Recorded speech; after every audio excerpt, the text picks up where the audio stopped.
Merci de nous choisir parmi tant d'autres pour vous informer. À la une de l'actualité, s'est ouvert lundi 30 septembre 2024 à l'Assemblée provinciale du Haut-Katanga. La session ordinaire, essentiellement budgétaire, un seul point était inscrit à l'ordre du jour.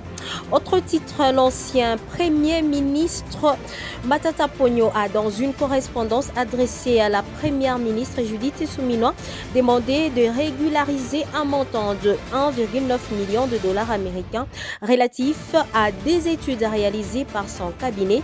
C'est tout pour le titre. Le développement, c'est tout de suite. En diplomatie, après son entretien avec le président hongrois, le président de la République démocratique du Congo, Félix Antoine Tshisekedi Tshilombo, a été reçu le lundi 30 septembre 2024 au siège du Parlement hongrois par le président de cet organe législatif. Commentaire de Nadège Kaboulé. Cette rencontre, qui a eu lieu lors de la rentrée parlementaire en Hongrie, a marqué un moment significatif dans les relations bilatérales entre Budapest et Kinshasa. Au cours de cette réunion, le président Tshisekedi a proposé de développer une diplomatie parlementaire entre la Hongrie et la RDC, une initiative qui a suscité un vif intérêt de la part de Laszlo Kövér. Cette proposition vise à renforcer la coopération législative et à promouvoir des échanges fructueux entre le Parlement des deux pays. L'échange a permis aux deux dirigeants d'explorer des opportunités de collaboration dans divers domaines, en mettant l'accent sur l'importance d'une coopération renforcée entre les institutions législatives. Le président Tshisekedi a souligné que le développement d'une diplomatie parlementaire pourrait faciliter les dialogues et la compréhension mutuelle tout en contribuant à la mise en œuvre d'accords de coopération signés précédemment. Au terme de cette journée de lundi, le chef de l'État RD congolais a eu une séance de travail au monastère d'Ikarmes avec le Premier ministre et chef de l'exécutif hongrois Viktor Orban. Cette série de rencontres s'inscrit dans le cadre de la visite d'État de 3 jours du président Tshisekedi en Hongrie, au cours de laquelle plusieurs accords de coopération devraient être signés. Le renforcement des liens entre les deux nations témoigne de la volonté de la RDC et de la Hongrie de collaborer sur des enjeux d'intérêt commun, notamment dans les domaines économiques, culturel et législatif. Lundi, devant le Conseil de sécurité de l'ONU, le représentant de la République démocratique du Congo a répliqué contre le discours rwandais en ces termes: est-ce le fait pour une victime d'une grave violation de droits de l'homme de se plaindre doit être considéré comme un discours de haine? Je vous prie de le suivre dans cet extrait. De tout le monde, lorsque nous parlons du hate speech, le discours de haine, je voudrais me demander si on le dit par plaisir ou par routine. Vous venez chez quelqu'un, vous le sortez de sa maison, vous le mettez dehors, il habite à la Belle Étoile, il ne va pas cultiver ce champ, il est sous la pluie, il vit dans la promiscuité et vous attendez de cette personne-là un discours d'amour. Après, on vient claironner ici le discours de haine. Nous sommes vraiment désolés. Le discours de haine, qu'est-ce qu'on entend par discours de haine? Est-ce que le fait pour une victime d'une grave violation des droits de l'homme de se plaindre doit être constitué comme un discours de haine? Et cette assemblée, ce Conseil de sécurité ne peut pas établir une balance entre les femmes violées à la suite de l'agression armée rwandaise, des femmes violées, les enfants tués, les camps de déplacés bombardés et ce qu'ils appellent ici discours de haine. Où est la balance? Je l'ai annoncé en début de ces journaux. L'ancien premier ministre congolais Matata Ponyo a adressé une lettre à la première ministre et au gouvernement et au ministre de Finances, voulais-je dire, demandant le paiement de 1,9 million de dollars dû à son cabinet d'études Congo Challenge. Ces montants concernent plusieurs contrats signés en novembre 2020 pour des études réalisées à la demande du gouvernement en partenariat avec la Banque africaine des développements. Joyce Kalenga nous en dit plus. Dans sa lettre, Matata Ponyo accuse l'ancien ministre des Finances, Nicolas Kazedi, d'avoir volontairement refusé de procéder au paiement pour des raisons politiques en raison de sa candidature à l'élection présidentielle 2023. Il qualifie ces refus de moralement inacceptables. Le fonds pour ces études destiné à soutenir le programme d'appui budgétaire en réponse à la crise de la Covid-19 avait été mis à la disposition par la BAD, mais aurait été détourné au sein du ministère des Finances, selon Matata Ponyo. Avec l'entrée en fonction du nouveau gouvernement, l'ancien Premier ministre appelle à la régularisation de la situation. Il serait souhaitable que ce paiement soit effectué, ne serait-ce que pour l'honneur de la République et le respect des engagements contractuels, écrit-il dans sa lettre adressée à la Première ministre. Notons que le cabinet Congo Challenge, présidé par Matata Ponyo, avait été conduit par 4 études qui, selon l'ancien chef du gouvernement, avaient été jugées satisfaisantes tant par le gouvernement congolais que par la BAD. Ouverture de la session ordinaire de septembre à l'Assemblée provinciale du Haut-Katanga le 30 septembre 2024. C'est le président de cet organe délibérant, l'honorable Michel Kaboué, qui a prononcé son discours d'ouverture dans lequel il a présenté sommairement la situation sécuritaire, sociale et économique de la province du Haut-Katanga. Suivez ici l'extrait de son discours choisi par Christian Mouchampa. J'en appelle aux services de sécurité de redoubler les stratégies ou de trouver des voies et moyens afin de mettre fin à cette situation qui ne cesse d'embrayer et de causer des pertes énormes aux familles victimes. Au gouvernement provincial de mettre tout en œuvre afin que nos services de sécurité soient à la hauteur de leurs tâches.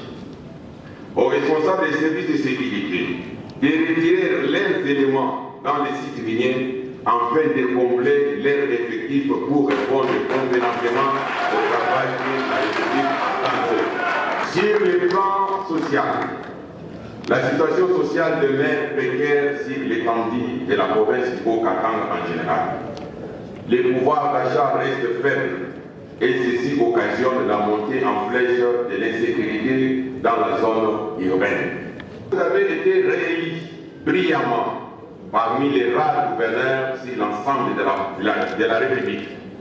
Nous vous demandons donc de mettre en place un plan d'achèvement de la dette vis-à-vis des agents de la fonction publique provinciale. Cet examen du budget de la province sera le premier pour cette législative et donc un rendez-vous à ne pas rater car le budget conditionne la croissance de toute l'économie de notre province au regard des prélèvements des recettes qu'on y opère comme du volume et de l'orientation des dépenses publiques. C'est sur cette note d'espoir que je déclare ouverte la session ordinaire de septembre 2024. Parlons justice. Dans ces journaux, un procès en flagrance a eu lieu le lundi 30 septembre tard dans la soirée au parquet général de Kolwezi.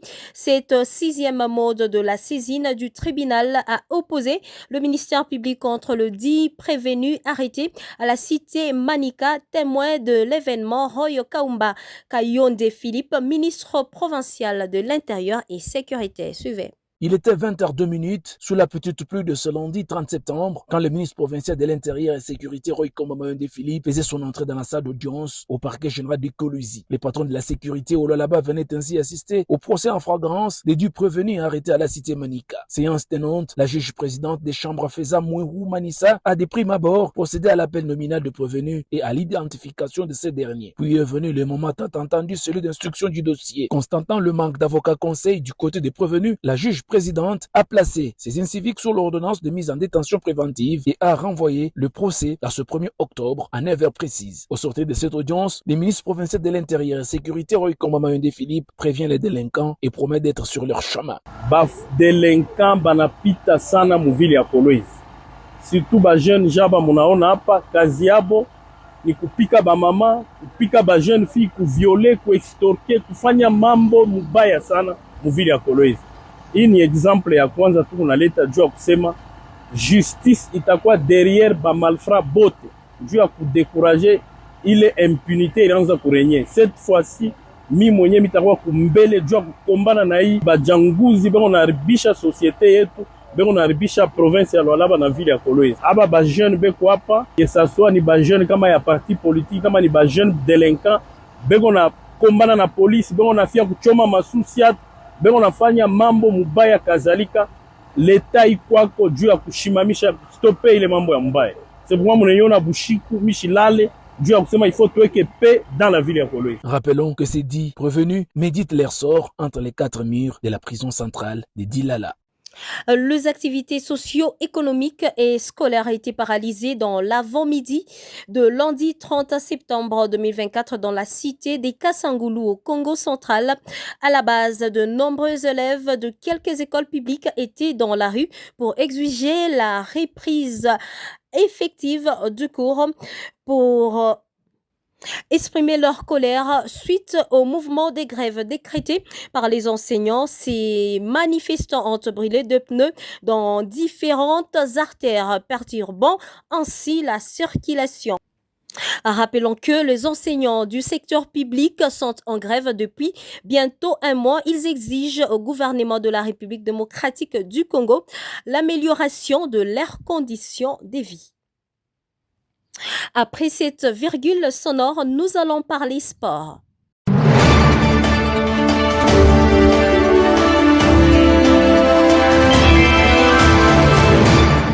Le lundi 30 septembre 2024, la communauté sportive a perdu une légende du basketball américain selon un communiqué de la NBA à 58 ans. Mutombo Dikembe a tiré sa révérence après 2 ans de maladie du cancer du cerveau.